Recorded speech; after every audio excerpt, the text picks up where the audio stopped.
Hey guys, welcome to Geek Tech TV. This is like the 14th take, so cool. Today we've got the Apple Watch Series 5. So what we're going to do is unbox it. The biggest thing that I'm excited about with this is the always on display, right? The fact that it's going to be on, because it's got the whole variable refresh rate screen. It can go down to 1 frame per second, which means it can be on all day and hopefully deliver an awesome experience. I feel that this is still one of the few areas where Apple still truly innovates.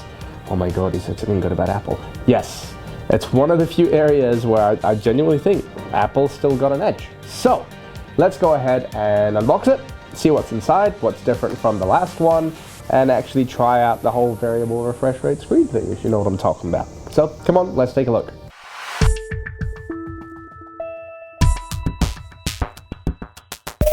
Cool, so this is the space gray with the aluminium band, and we're gonna take a look, but like note to other manufacturers, please don't force your customers to get out a knife. You know, like a little tab, look at this, look at that. That failed miserably. No, it didn't fail miserably, look, no, it did cut a little bit. Did not fail miserably, done, cool. Boom, all right, let's flip it back. How do we, cool, boom. I think we just need to do one side, but anyway.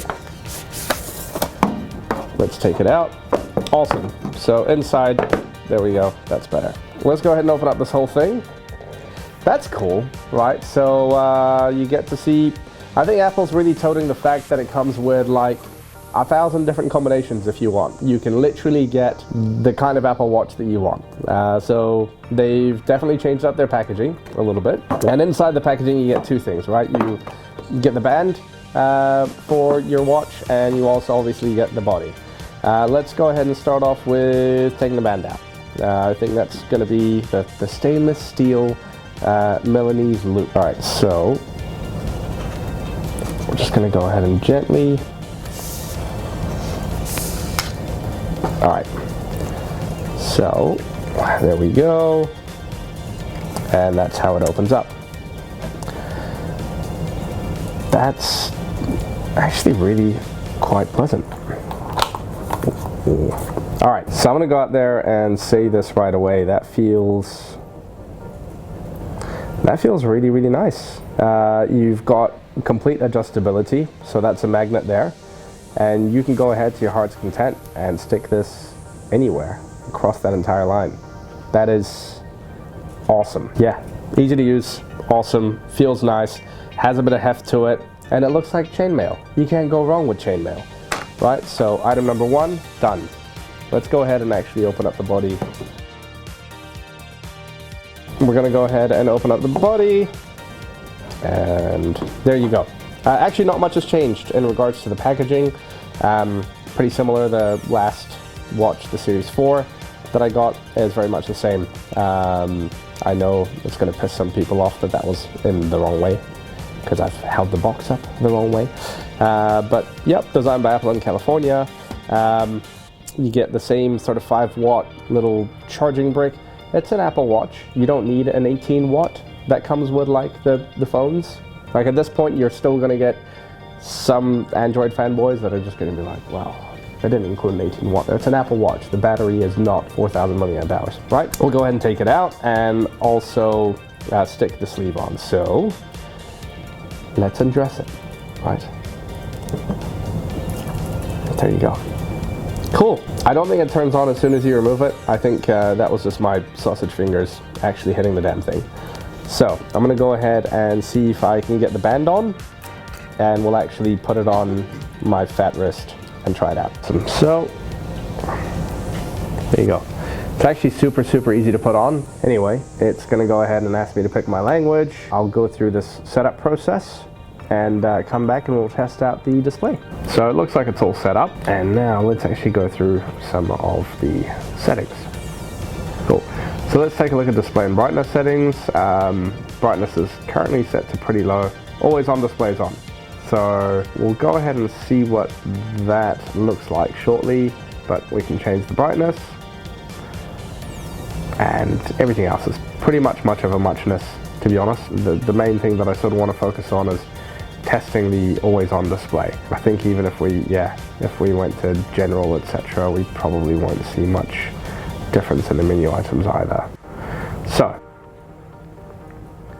let's go ahead and pretend we're not looking at it and see what happens when it shuts off.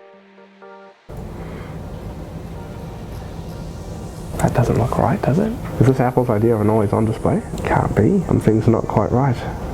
Let's go through settings again. Maybe I'm a moron. Display and brightness, always on. Your Apple Watch can always show the time. You can also choose your complications to, okay. Always on. We can choose to hide sensitive complications, which means this should now not. Okay. I think that's it. Awesome. So I think this is it. I believe this is the always on display, which means that the screen, obviously it's an OLED screen, right? So understand that it's going to, the blacks are going to be truly black, but it also means that if a pixel is black, it means that it's actually just black, right? It's going to be a lot better for your battery power.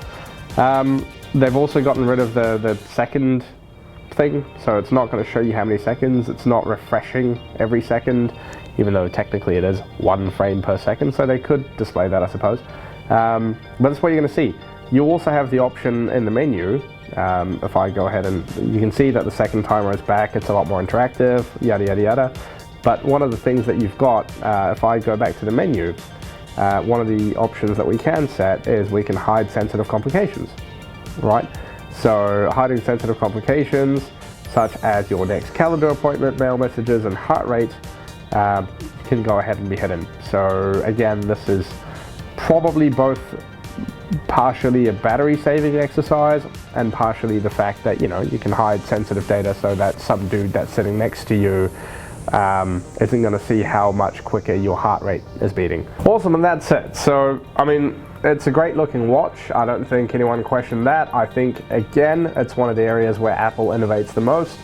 This was more of an incremental update. I've said in my previous videos, this is more of an Apple Watch 4.2 rather than a 5. But if you currently have like a Series 4, don't know if it's worth the upgrade. For me personally, just the fact that I get the always on display, totally worth the upgrade. I think that's the one thing that's held back a lot of people from having their Apple Watch as sort of making the jump to it. In fact, even Linus said it in his last video. It was the one thing that was holding him back. So when it comes to battery life, when it comes to all of the other functionality, and also just the ability to truly innovate, I think Apple's hitting the nail on the head there. I do think there are other things they could have done this time, but step in the right direction. For most of you, it won't be worth the upgrade from a 4 to a 5. For some of you, it will, and then there are those, again, that will buy a potato if it has an Apple logo on it. Fantastic device, definitely worth the upgrade, and yeah, that's all she wrote. Go ahead and subscribe. If you liked the video, thumbs up. If you're an Apple fanboy, double thumbs up, because you guys really like to have your opinions be heard. And yeah, hit the little notification icon so you know when the next one comes out. Peace.